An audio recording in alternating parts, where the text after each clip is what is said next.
First things first, new month, new blessings. People, Deluded, I'm back again. Now, Arsenal are flying high. It's been a great April. I had to get my man back as well so we could chop it up. How you doing, my friend? Doing great, brother. Glad to be back on with you. Always appreciate you having me.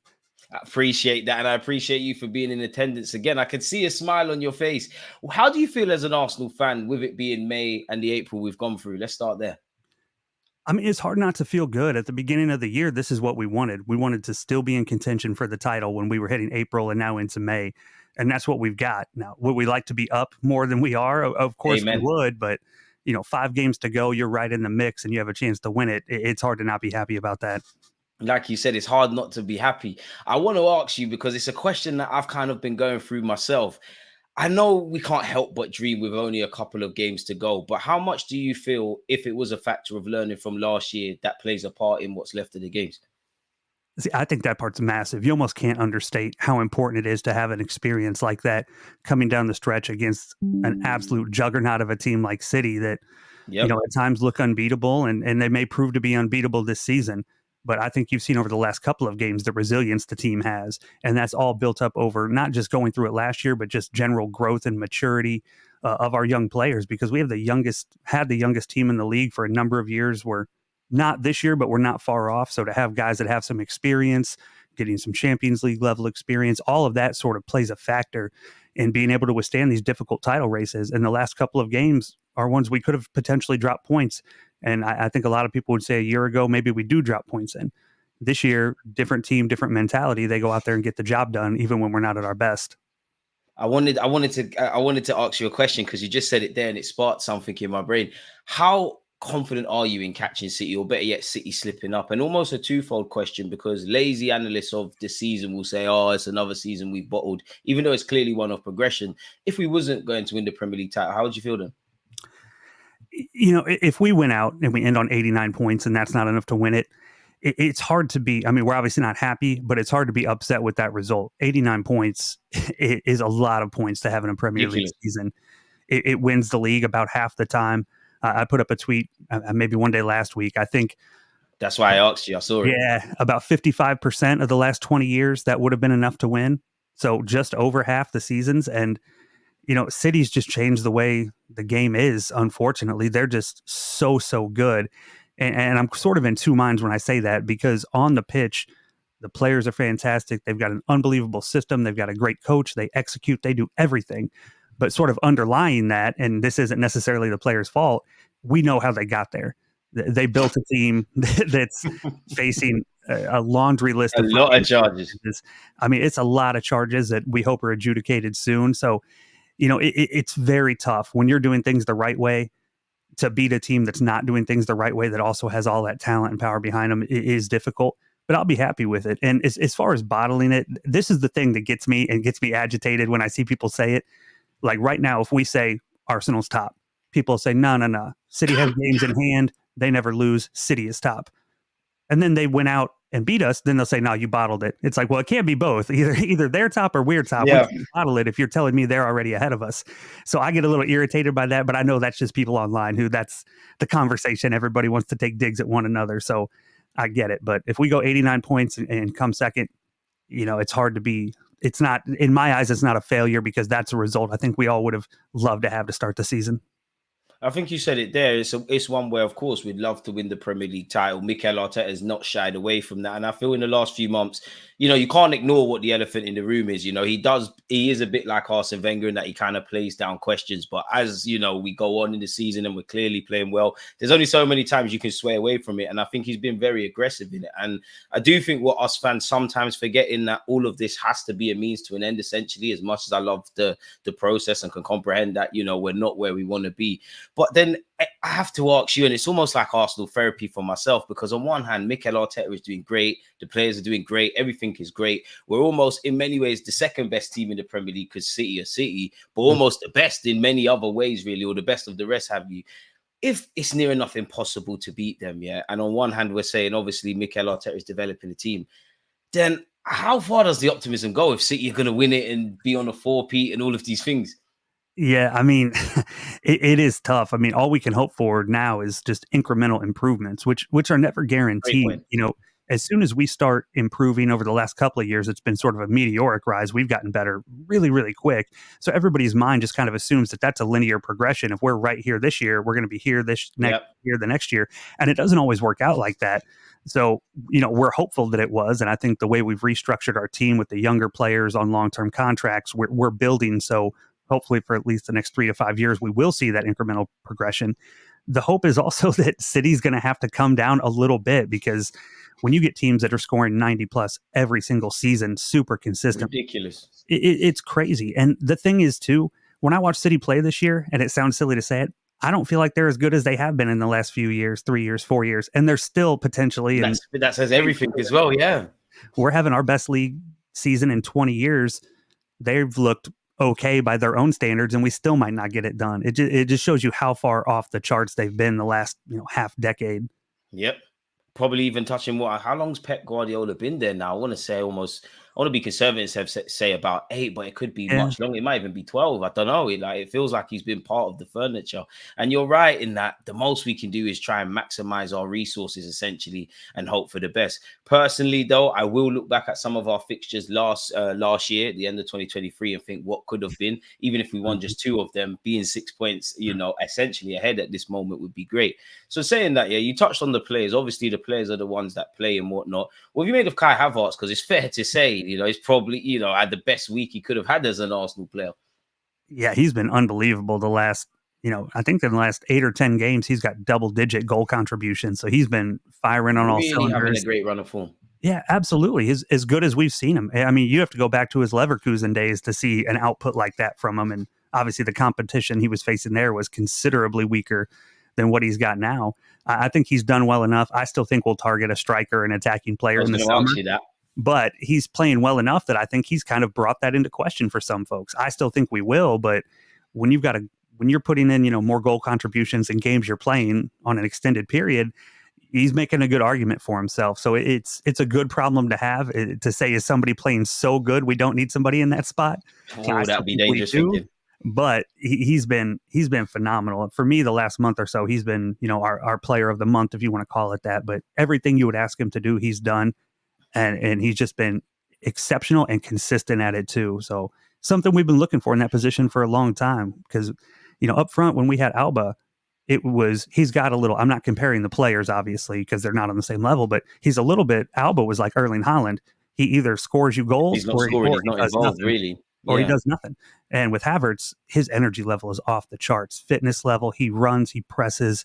And to have him doing that in front of Odegaard, who's got that same just work DNA, it's brutal, and teams have trouble getting out from under it.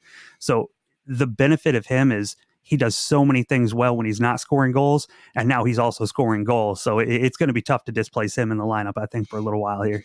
I mean, you've been hitting a lot of the questions I plan to ask you. I personally feel I would have given Odegaard January Player of the Month, but in recent weeks, Kai Havertz has absolutely been amazing. And I think what's typified that is evidently what he did against his former team, Chelsea. And the goal is one thing, but I preferred his assist. Like that is, we talk about Havertz's struggles in midfield. If that was Mesut Ozil, one of them kind of players, we'd be waxing lyrical about that. Shout out to Saka as well. How much does it change your thinking though? Because you kind of touched on it. For me personally, I still want another striker. A lot of debate with Arsenal fans are, obviously with Havertz's form, it depends on the profile. Do we go for a household name? Is it a project striker? Do we actually look to invest in an inside forward? So where are you at with that? And where would it actually put Havertz for you in the starting lineup going to Arsenal going forward, really? Well, it's going to be interesting to see if they target more of an inside forward or a winger, or potentially both. We don't really know what the budget is. There may be something in there for both. Yeah, I'd love both. The real question, I think, is going to be Gabriel Jesus. There's been a lot of rumors going around this week that... Hold your thoughts on Gabriel Jesus, please. Yeah, hold your thoughts. We're going to circle back. Okay. So depending on what we do with the rest of the team, that's going to play a big role. I love the idea of if you want to call it a traditional number 9, that sort of player in the middle. Alone. Yeah, but we're at a level where I don't want a project player, only because, 2 years ago, I would have said, that's great. Let's get a project player. Let's develop them as the team improves. Now we're of the level with glory. Yeah, we're ready to win right now. So you need a guy who's ready to step in Premier League title runs, Champions League runs, who's ready to play at that level. The problem is there's not a lot of those guys out there. And it comes with a lot of money as well. And the few there are going to cost you a fortune. So it's kind of, again, we're a victim of our own success in that in order to get an upgrade, the type that you would want for this team to get us that over that hump, it is going to cost a fortune. When you signed Declan Rice, I said at the time, I don't think we're going to see Arsenal signing $100 million players regularly. That's not the way we operate typically. I think he was an exception to the rule. So we may not pay 100, but you're going to be looking 60, 70, 75 million. Significant fees. Yeah, by our standard, really, really high fees. You're talking, Pepe numbers when he came in. Hopefully not Pepe performances generally. Yeah, but I mean, you're talking huge money in terms of Arsenal. So it's going to be difficult. And I've seen some names floated around. To be honest, right now, I don't have one person that I'm set on that I say that's the guy I'm certain he's going to be it. The one that I've always liked for years and I enjoy watching is Victor Osimhen, but I haven't heard any rumblings really that Arsenal's they've kind of gone cold. Really, yeah, I think he'll be looking PSG, maybe somebody like Chelsea who just throws a bag at him, something that. I just don't see him coming to Arsenal right now, unfortunately, because I'd love to have him. So who would you be in number 2 then, if you had to? Like, let's just disregard Osimhen. I know you said you're not sold on one per se, but what's another name?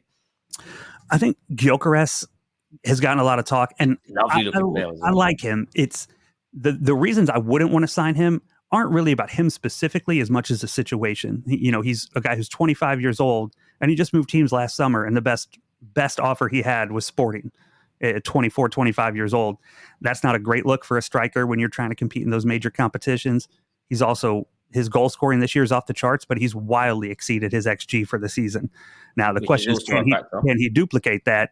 Some people can, some people can't, but the fact that coming into his prime, his best offer Sporting, he's way over his XG. I'm not sure he's the guy to plug in there just for those reasons. But then I turn around and watch the highlights of him, and he looks like a baller. He looks like a player, yeah. I love everything he does. His hold-up play is phenomenal. Arsenal fans don't want to compare a player to this, but some of his hold-up play, the way he catches, turns, passes to the wings, remind you of Harry Kane when he comes back playing the ball, and which is one of his greatest skills. So to have somebody that offers that, I think would be major. As far as the price on him, again, we said before, the price is going to be through the roof. So it's a roll of the dice. When you look at, the 10, 12 highest transfer fees ever in Premier League history, say you look at the top dozen, there's probably 2 or 3 you'd say were worth it. So it's a gamble anytime you're splashing that kind of money around. And that's why I like the Rice deal. He was the most, what you're getting player I think you could have had to pay the market price really for Declan Rice. Exactly. And we've seen him play in the Premier League for a number of years, captain aside. So you kind of, he's a known quantity. Regular for England. Yeah, Gyökeres is a roll of the dice. So I like what I see on all the film of him and the highlight reel, so we know what kind of the top end is. But for a few reasons, I'd be pretty hesitant to throw that type of money at a player who's, relatively unproven at the highest levels. And I think you're bang on the money. I think when you look back at his data and things, he looks very good at Coventry, fits the bill on paper with what Arsenal are doing. Again, I don't know if there was any unofficial offers, but to us fans, as you just said, Sporting was the only kind of offer. And I think the one thing that, as much as I like him, that would go against him is kind of what you said about exceeding your XG, and that I don't want to be lazy in an analysis of a player, but you do find yourself asking, have you arrived, or is this just a very wild season in which you are playing in the top 5 league? You've obviously played in Europe as well, so I can't be disrespectful to what he's doing at Sporting, but then it's difficult. It kind of ties me on to another question I wanted to ask you. Now, obviously, we probably need to sign some midfielders. We probably need to sign a striker. But for you, which one is more important? Because this is one I sit on the fence and I go left and right. And, I ask my friends, and it's a hot topic among us Arsenal fans. Yeah, and I think depending on the day, you and some of our other friends in the Arsenal's community could probably sway me one way or the other, depending on the day. Facts. And I think a lot of it depends on how you yourself build a team or what you think is the best strategy. Because for me, I'm a midfield guy. I think you start with the midfield and expand from there. There's other people who build from the back, some want a strong attack, and there's good arguments for all that. For me, I prefer starting with the midfield and building out from there. I think looking at simply the availability of Thomas Partey this season, right away, we needed somebody in that spot. Facts. When he's fit and healthy, he's world class, and he's in the lineup for me every time. Yeah, in the last couple of weeks, he's been great, but you can't rely on that based on what we've seen the last couple of seasons. So we're going around in circles in that regards, to be fair. Yeah, it's very similar to quality, what I think with Jesus. I think you've got to sign players as if they're not going to be there at all. And then if they end up staying, now you've got real roster depth that's high quality. But you've got to be prepared to move on as if those guys aren't going to play just because the availability simply hasn't been there. And I think you're bang on the money. And I think, unfortunately, for as good as we're doing as a football club, in terms of getting to the next step, we've been introduced to some players that are around on a regular basis. You know, Declan Rice is always there, Odegaard, Saka, and many others. Hopefully that continues. But unfortunately, as good as this season's been, as you kind of touched on, we're still kind of talking about the rhetoric around injuries, specifically to some certain players. Now, you touched on it earlier, and I want to get your thoughts before you obviously, forget while they're still kind of hot. Gabriel Jesus, man, he's been linked with a move away. Personally, I do understand on one hand, if we're really moving fast and developing, and there's this world that Arteta's got a crazy plan where he's going to, do better than Jesus and we're not going to miss him, great. But I do think in his defense, as you kind of touched on, he raises the floor of our squad. He is an experienced player. Yes, there's question marks about lack of goals, but I think there's a quality player in there. Unfortunately, though, it looks like, in a sense, the injury suffered at the World Cup was almost like the beginning of the end, or the beginning or the catalyst of his consistent injuries. But where are you at with him and the rumors surrounding him, man? Yeah, he just can't seem to get over that injury. And I think what you said is exactly right. He raises the floor so much over someone like an Eddie Nketiah. Jesus is a high-level player. He brings the experience from City. He's won the league. He's won Champions Leagues. And you need to have guys like that. We saw when he and Zinchenko came in, the level almost immediately went up. When you add proven winners from Premier League sides to the team, that has an impact both on and off the pitch, especially with a young squad. Now, if he's going to be, depending on the status of the knee, I think there's a good argument for keeping him and using him as not your starting any position, but as someone who can essentially what Man City had with him. Yeah, exactly. He can play across the front three all year. We've all said a number of times, Saka needs a break. We need someone who can come in and fill that spot. And he's played some right wing for Brazil internationally, so we know he can do that. And he's a good distributor. And the critique of him is he doesn't score enough goals, but he is a very good distributor of the ball. So I think if we could do it, there'd be a good spot to keep him as kind of rotation for all three of whoever our front three are going to be next season. Additionally, if the knee is in question, the value may not be there to sell him. At some point, that's a good point, to be fair. Yeah, at some point, if you say, he's only going to be available even for half the games, you'd still say, okay, well, at what price does it make sense for us to just keep him for half the games? Because he is a quality player. His technical ability is off the charts. So it comes down, like it always does, to the money. If some team comes in and offers 50 such is life, isn't it? Yeah, if somebody comes in and offers 50 million, I think you can say goodbye to him because we would sell. But if the market's just not there for that, I personally would say let's keep him as a rotational player and use him as needed. And if he hits a good run of form the way Havertz has, Mikel's going to continue to play him. So the opportunity is always there, whether we consider someone a starting player or a squad player now. Different game states, as the manager says. Yeah, exactly. And if you come on and perform, you're going to see more minutes. So that opportunity is always there. But again, as the team gets better, the bar just gets higher and higher, and it's tough to live up to for everybody. And you see that across a number of teams. As they improve, when you're talking about teams that are trying to win the Champions League, you watch those games. Performance, man. The margins are tiny. Elite is the word. I mean, it's so tough because everybody's so good. And he's somebody that can compete in those games, but I don't think our plan is to have him play a pivotal role next season if he does say, I think is a fair way to put it. And I think, unfortunately, with Gabriel Jesus, to echo your points, as you said, I think he, as Arteta also says, in that he's changed our system, he's changed our life. I think he's a good player in the squad. I know his goal scoring has been underwhelming. His lack of goals have been there. With his contract being up in 2027, I believe, within the next year or so, that's a whole nother debate, assuming he's here. But I still believe in him. I think there's something to offer. I just think, unfortunately, kind of what you touched on in that, as good as you are, if you're not available, the manager's forced to adapt. And I think with Kai Havertz, him being slightly taller, or slightly is an exaggeration, he's a lot taller. Jesus is a fighter for someone that's not the biggest, but Havertz is natural to him because of, his physique. And I think that just gives another bow to our arrow, if I'm honest. But I wouldn't give up on Jesus. Touched on how you feel about injuries. Has the Partey debate changed for you then? Because like his performances cue the question, should we keep him? Looks like Jorginho's getting a new deal. Would we even get a fee that's suitable for Thomas Partey? Apparently Eddie was in Saudi. Tell me everything Partey you got, man. Yeah, he's kind of like Jesus. It's going to come down to the number you could get for him, because he's another one. If you tell me he's available for half the games, I want to keep him. He's just too good in that position. And all the names, I'm a big fan of Douglas Luiz at Villa. I'd love to see him bring him into the midfield. I think he's a talented player, a hard worker, all the things good, but he's not Thomas Partey. And Thomas Partey is a level above almost everybody that you could get to fill that spot. So if there's any chance he's going to be healthy and available, I'd like to see him stay with the team. Now, if the question, Again, if somebody offers a huge amount to where you say, is it worth it for us to keep him if he's only going to be available for maybe half the games? There is a number out there where you say, no, we have to sell and try and replace him. So I'm kind of torn. It depends on our other midfield business. And this is the thing. Yeah, I would like to see us sign another high quality midfielder that's going to challenge to get into our lineup and keep Thomas Partey both. I would be on board for that. Now, if the finances don't allow for that, I totally get it. We don't have a bottomless pit of money the way City does. We haven't got oil money, man. Yeah, we can't put, too deep of superstars in every position the way they can. But being that we already have Partey, I wouldn't mind seeing him stay. Do I think that's super likely? Not as much. We have Jorginho to kind of fill in. I think we're going to look to sign somebody as well. Yeah, that's what it sounds like. He'll be re-signing probably from and it sounds like more than a 1-year extension. I think that's sort of passed. So it'll probably be a 2-year deal for Jorginho. And that may be just due to the numbers, what sees Thomas Partey leave. But for me, I would keep both of them next season and try and add one more midfielder that's competing to start in our team. As you just said there, one more midfielder that could kind of compete. You touched on, obviously, Douglas Luiz, and I agree with everything you're saying there. I mean, it's a side quest, but as much as, Declan Rice insists he's a 6 and sometimes he plays as an 8, I do think there's a reality where whoever signs for this football club, yeah, they might be stronger in other areas, but Arteta's kind of on that multifunctional thing. But I can't ask you about Bruno Guimaraes. Like, for me, I'm having him. I'm not for the 100 million. It's not my money.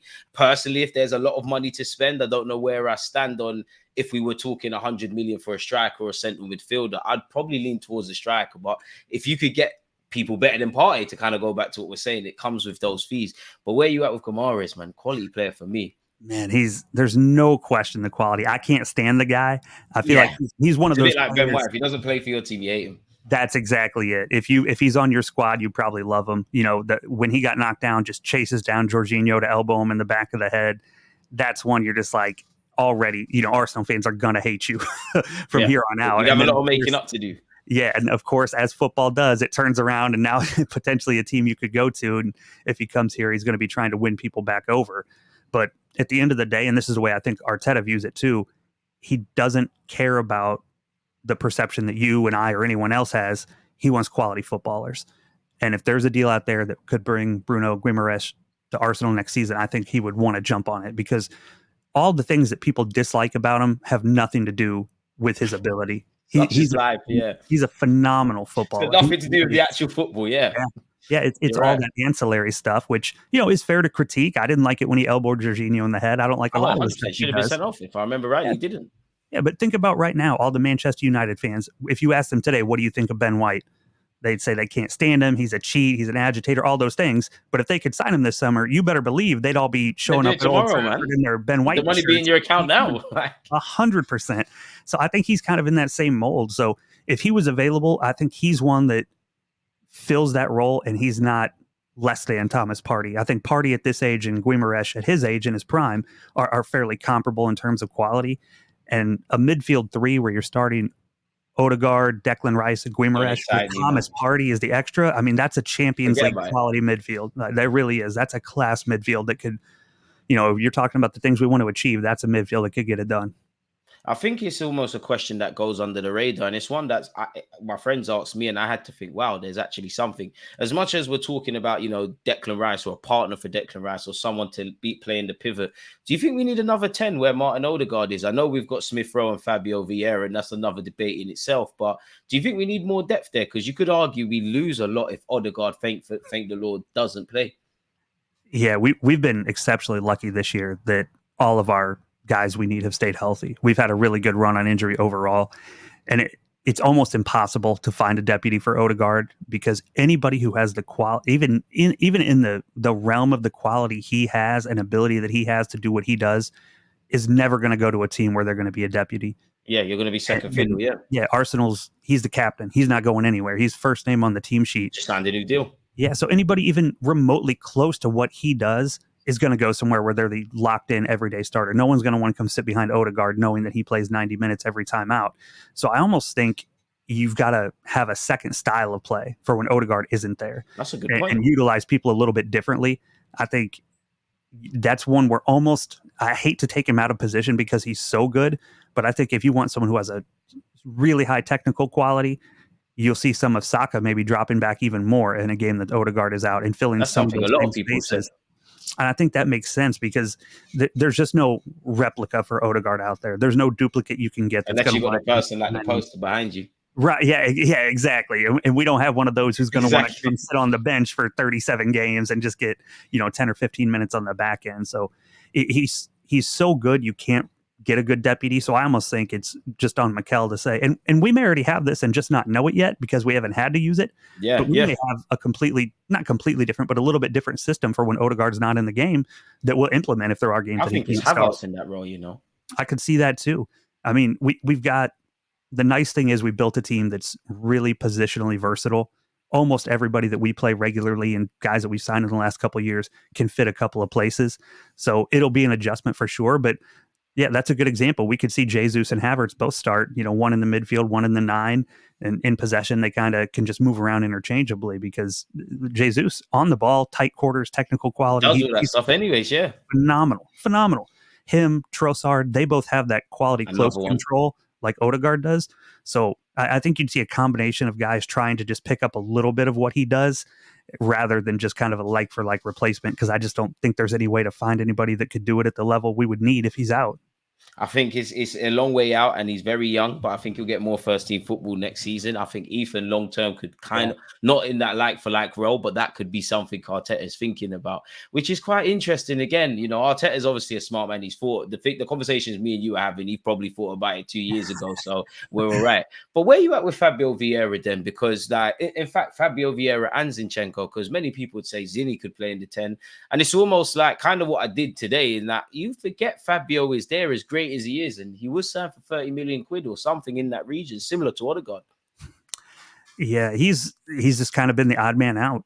The team's been good and everybody's been healthy. And if we've rotated it all in midfield, it's usually, Partey, Jorginho, it's more on the back end rather than the front end, because as we just said, Odegaard, basically, if he's available, he's playing every minute of every game for the most part. So the opportunity for him is really, really low.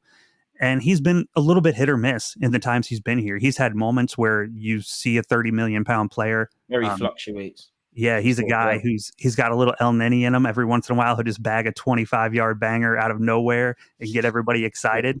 And then the next game, he just doesn't really bring anything. So I think it's more of a consistency issue with him rather than a skill level. Like at his best, I think he could find minutes, but I'm not sure we see his best enough of the time to where he's going to be getting minutes. And especially if we're able to bolster the midfield this summer, I think he's going to at best stay in the role he's in now and just kind of be on the edges, maybe play some Champions League group stage matches, that sort of thing. Yeah, I think he'll just kind of fit in early FA Cup rounds. And, at that point, it's kind of up to the player if he wants that role. If he says, I want to be a nailed-on starter somewhere, it's probably going to be time for him to move on. If he's good staying on a good team and being a rotational piece, I'm happy to keep him because I think he is a decent player. But a lot of those come down to what he's going to want, what he's going to be comfortable doing. Because if he's going to be unhappy and rarely playing, almost never do guys like that come in and make a positive impact in the chances they do get. So it's more about the person and managing their personality and how they're going to fit in and kind of what's going to be a good fit for them and the squad. What would you be? Where would you be at with Zini in the 10 then? I like him okay in midfield. I'm not sure he's got the out and out 10 ability. I know we kind of rotate guys around, so it's hard to even lock down a position on guys sometimes because they play so many different areas. I do like having him as an option because I think if we have Declan in the lone 6, we lose a little bit of the progression. So somebody like Zini who can move into midfield adds that to what we're doing. But if we sign someone like a Bruno Guimaraes, who's, this far been relatively stays fit and plays a lot of minutes to where he's more in that furthest back spot, Declan Rice gets to move forward, then I think in those situations, Zinchenko's going to have a tough time getting in. Yeah. He'll find minutes just because he can do a couple different things. And, when we play the lower level, potentially relegation teams, when we know we're going to have all of the ball, I think his possession style is great. But I don't think there's a space where we're consistently seeing him start games against City, Liverpool, Chelsea, and all the big teams when we've got Ben White on one side and we still have Tomiyasu and Timber coming back, who is going to be kind of the X factor next year to see what he brings. Because I think everybody's excited about him, but it's a serious injury. So I think we should temper our expectations for what we're expecting and then just be happy when he exceeds that. And I think many people can't accept that with Timber, but I mean, he kind of brings it on himself when he's coming back and he's scoring from 20 yards or whatever. But I can't Yep. wait, man. And me and you spoke about it on the last stream. I feel as good as we've been this season and all the talking points up until this point, one thing I would have loved to have seen is kind of what we touched on in a fit Thomas Partey and Timber, because I think they're more bows to Mikel Arteta's arrows, really and truly, to do something crazy. And I think for me with Zinchenko in the 10, I think, like you said, lower league opposition or just finding minutes, I think it sounds great. I think it, he can do that. That was him before he found himself as a left back. I just think in the modern day where, like, to go back with the Odegaard comments, he's obviously great technically and we'll be here all day talking about such, but off the ball, the pressing, the defensive shift, even though that's not a strength, I don't think Zinni has that in his locker really. And I don't want to disrespect the role he plays, because the inverted role is definitely not a luxury. There's not a luxury position in an Arteta team, but you can quote unquote kind of go to sleep to a degree in that role. You can't in midfield or we're finished really. So I think if we're playing the occasional League Cup game, as you said, that's Zinni's bread and butter. I wanted to ask you as well a question in relation to next season. How far are you on probably bringing in another defender or boosting those ranks? Because that's something Arsenal fans have been speaking about as well. I would love to see us sign another central defender. It's wishful thinking, preferably somebody that can play both sides. I know that's kind of Definitely wishful. You want somebody that's good enough to do that, that also is, again, kind of like an Odegaard deputy. They see Saliba and Gabriel. Whoever we sign there knows they're not coming in to be a regular starter straight away. They're there to play a rotational piece, cover injuries, and all that stuff. So it's tough to sign the quality of player we would want, but there's a lot of good ones out there. It sounds like Tapsoba may be available, or Rojo from Barcelona. We're still linked with Gurhi as well, from Crystal Palace. Yeah, he's a very good player. He's one I would love to have. I like what he brings, and coming to be a squad player for us is still, I think, an upgrade on his current situation. So that may be a good draw for him. If you're trying to get one of those guys from the big side competing in Champions League, they're less likely. It's going to be a step down for them. A lot of money as well, and a lot of money. Someone like Braithwaite is a phenomenal young player, but again, he's going to get a monster deal from probably United or Chelsea. One of those squads going to throw a bag of money We've been at linked with him as well, to be fair. Yeah, and I think he'd be phenomenal. He'd be way up on my list. I just think the lure of more playing time that other teams can offer is going to be enough that it's hard for us to get on board. That said, it seems like every time we get a player one-on-one in a room with Mikel, they come out an Arsenal player. Yeah. So if we can get a meeting done, I have a lot of confidence that he goes in there and does what he does and convinces them we're the right place for him. So we'll see. It should be exciting, but I'm all for an extra defender this summer for sure. What do you make of two Brazilians? Big Gabriel's apparently getting a new contract, which is probably easy for you to answer. And Martinelli's form, last season was so great. This season, collectively, we've done all right, but it's not really a great season on an individual basis for Martinelli.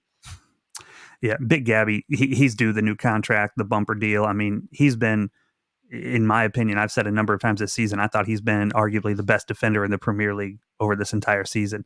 I mean, he's just as steady as you can be. You know what you're getting out of him. He brings the toughness. He brings the size. He brings a certain leadership quality to the back line.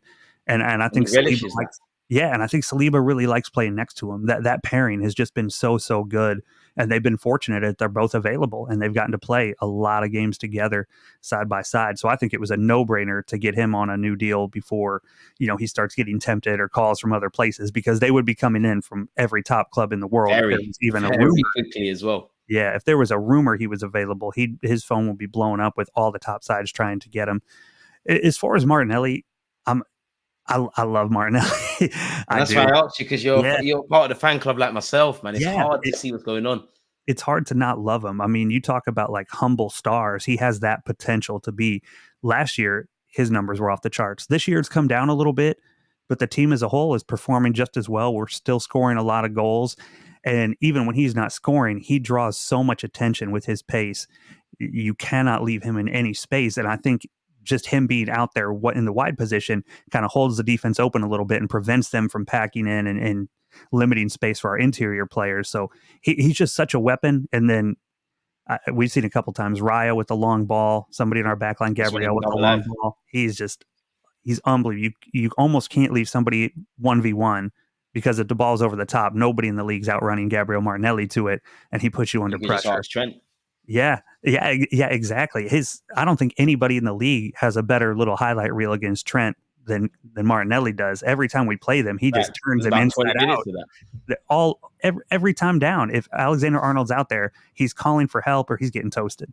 he just can't hang with them. Facts. So he's such a weapon. It's hard to not love him.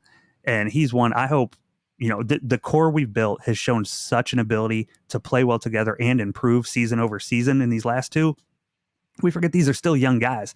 So whatever our level is this year, keeping that young core together, you're going to see it go up a little bit. When you look at Saka's number since he's come in every year, it's incrementally gotten better and better. 30 odd now. Yeah. And, everybody's got a ceiling. We know that. But I think with this group, I'm comfortable saying we've not yet seen the ceiling, and I don't think we're that close. This is a team that could go out and get 95 league points. We've had just a couple of decisions go against us this year, or we would be there. So I'm for keeping. I don't want to get rid of any of the core group, the young guys, because I just love what they're building together.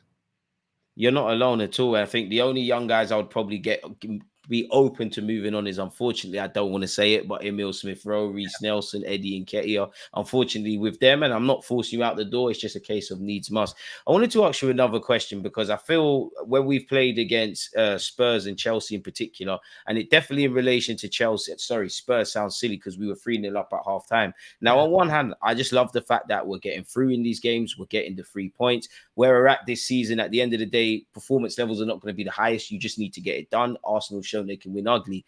But if I look at the second half against Villa, regardless of the result, I look at the first half of Aston Villa, first half of Spurs, first half of Chelsea. It feels like the performances weren't kind of there. Not that I care, because we've won and there's been some good moments. But where are you at with that? Yeah, I completely agree. I think it's been, the Villa game was a tale of two halves. We came out and I thought dominated the first half. And then just as much as we dominated in the first half and didn't take advantage of our opportunities, they dominated us at that same level, but did take advantage of their opportunities.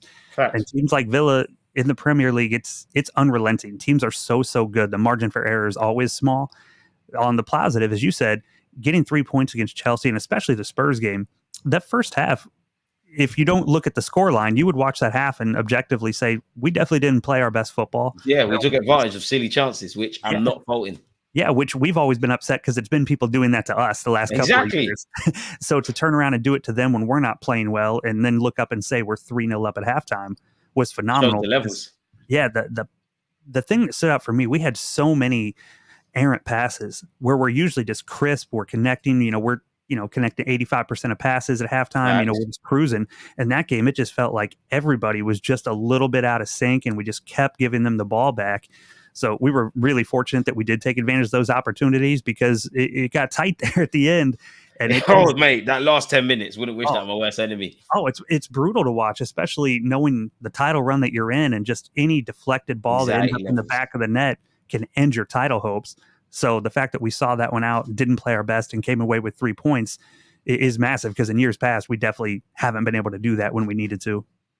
I think you're bang on the money. I did feel at times it felt like it could go left, like it just felt like the football script writers were writing things. Yes. But I guess it's nicer, because as you said there's been times where, we've been the best team and we've controlled every margin other than putting the ball in the back of the net. Teams have housed us at set pieces. And I won't ask you on, the whole rumbling about Benjamin White, but when we were the victims of these sort of things for years, nobody said anything. But we're Arsenal Football Club. We're going to be hated, and there's never going to be consistency. I guess my last question, with everything considered, then would be, we're playing Bournemouth. Do you feel it could be a potential banana skin? Because it's not being spoke about, but they're in form. They've got a fellow Spanish manager like Mikel Arteta, and every game counts, man.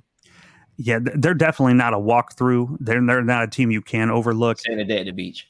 Yeah, exactly right. The thing that makes me confident, we're at home this weekend, I believe. So it being at the Emirates, I like our chances there. The crowd is massive at the Emirates this season. And really, kudos to not just the home fans, but the away fans. When I'm watching, I'm obviously in the States, I'm in Chicago. When I watch the games on TV, I hear our chants, I hear our songs all game long, even on other people's grounds. So the fans have been massive. That gives everybody a boost. I mean, there's a reason. Declan Rice spoke about that in Flick as well. I mean, across, not even forget just Arsenal, the Premier League, every level, across all sports, there's a reason that the home field advantage is so massive. There's a tangible benefit to playing in front of your own fans and having that support. Facts. So for that reason, I think Bournemouth is one we're going to get by. It's certainly not an easy game. It's either going to be, a nervy one, or we have those moments like last year. Yeah, where we come out and just hit our stride right away, and it just seems like everything's clicking, and the team just blows somebody away. So that's possible. I'm not expecting it, but I like our chances to come away with 3 points in that one. And then we're really getting down to it. Just a few games left. We need a little help from City, which is a tough ask. Easier said than done, my friend.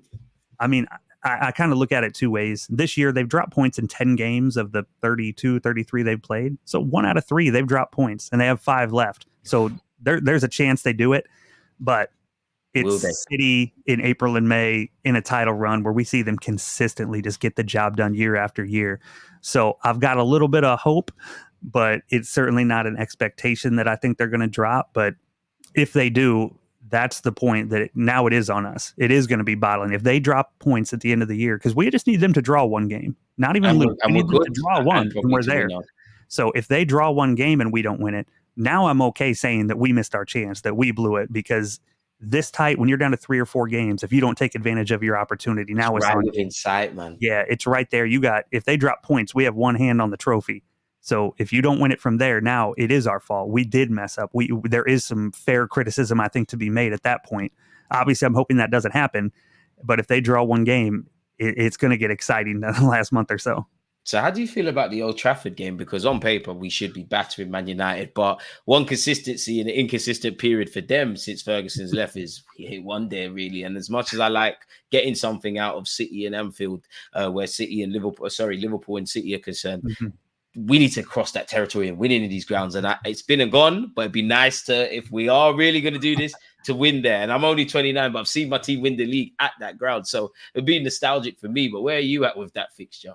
Yeah, it's tough because I've watched them play a number of games this year, and they are so bad. They are so bad. They're just inconsistent. There's no real tangible style of play. Their back line is a mess. They have all these injuries on top of it.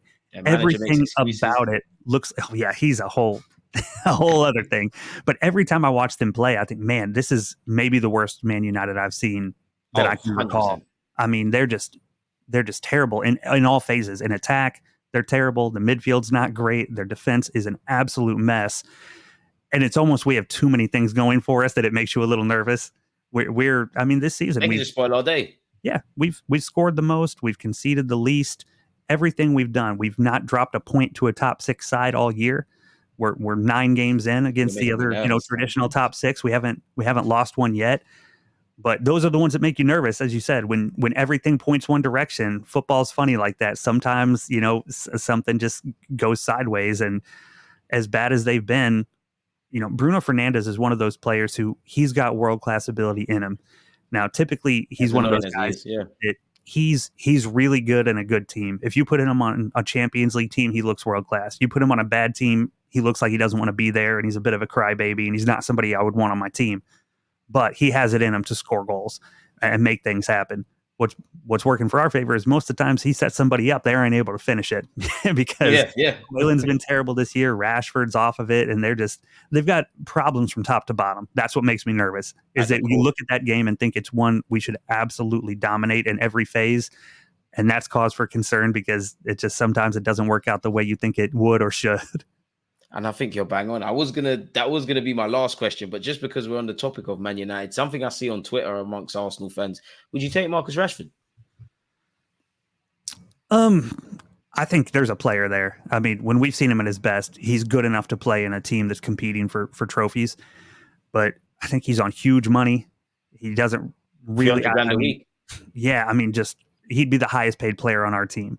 Do I think we're going to make a move for Marcus Rashford that makes him the highest paid Arsenal player? There's no chance. No chance. I mean, if we're paying $300,000 a week, we want, Vinny Jr. We want the top of the top level. Creme de la creme. Yeah, and they just pay him a wage that almost makes him unsellable. I mean, when you're that level of wages, $300,000 plus a week, your options are what? United, Chelsea, PSG, Madrid, oil clubs, City. Yeah. I mean, yeah, exactly right. All the oil clubs, and basically no one else can afford it. So I just don't think talent-wise, I think he's one people look at and say, man, I think Arteta could get a tune out of him. Exactly why I asked you. Playing well. So if we could have him on a free tomorrow, I would take him because I think there's a really talented footballer there. But he's going to have a way back. I mean, he's in such a bad run of form. The team's a mess. He and Ten Hag don't see eye to eye. I saw he put out a tweet within the last week or so talking about abuse from fans. And if somebody just doesn't want to be there and they're getting abused by their own fans, you can't expect them to play at a high level. So I think it's silly, all the United fans that are just trashing him, yelling in his face at the ground about how terrible he is. Counterproductive. And then turn around and say he's not performing. It's like, how do you expect him to perform well in that environment? So, and he's one of those off the pitch. He seems like a likable, good dude. He does a ton of charity work, tons of charity work. Just seems like a good guy, and he would be a good player for a lot of teams. It's just not Manchester United right now. So I think if Ten Hag stays, they've got to find a way to move him on. But as we said, you're not going to get the fee you would probably want, and you're limited on teams just because of his wages. So I feel a little bit bad for him in that respect, because I do think he's a quality footballer, and to me, it's important, a quality human being. I like to see people like him. And to Arteta as well. Like, you have to be a decent human being to be at this club, clearly. Yeah, Arteta cares about character, and that's been, I think, one of the big benefits. So, yeah, like I said, I think in a vacuum, if you could just have him on the team, we would take him and he would perform. But I just don't see any way it works out with Arsenal just because of the financials of it. It's just not a move I see us making. Exactly, as you said, I think that's where it starts and stops. I think the illusion of him is great. Finances, unproven talent. As much as I love Arteta, he's not a miracle worker. As close to a footballing sense he is, he can't. I think our fans are getting in that trap of thinking he can fix everything. It just doesn't work like that. I'd rather someone like Jadon Sancho before Rashford, personally, especially after what he did earlier today. But boy, I guess. Exactly. Just, again, you spoke on environment. This was Jadon Sancho, who looked a shadow of his former self at Man United. He's played a starring role in the first leg of the semi-finals. And I do think football fans, they kind of see footballers as like video game characters. They forget about the psychological and the human factors. And I hope nobody's going for any personal problems. But sometimes players are in a bad run of form because things are happening in their dynamics away from football. So the very thing that provides them an escape is something they can't escape from. But such is life, and it's the belly of the beast. And most people don't have sympathy because they get X amount of grand a week. It doesn't mean you've got human emotion. But yeah, man, I don't want to take up any more of your time. Let people know where they can find you. As usual, it's been a great chat with you, my friend, man. Yeah, glad to be back. Happy to come back anytime. We can work it out scheduling wise. You can find me on Twitter. It's at JC_AFC. You can find me on the Gooners pod. Check us out. Thursday shows. We've been getting a lot of people on for one-on-one interviews with Mike. We've got Ian Stone. We've had Amy Lawrence. Alan Smith's been on recently. So a bunch of people, former big players, names, commentators, people in the Arsenal community, some writers for The Athletic. Good one-on-one conversations, not necessarily going through the game reviews, but just talking about football, life, why they love Arsenal, what got them into it. And so it's been a lot of fun, interesting conversations. So you can check that out on the Gooners Pod channel too if you're interested. A lot of cool people and a lot of fun.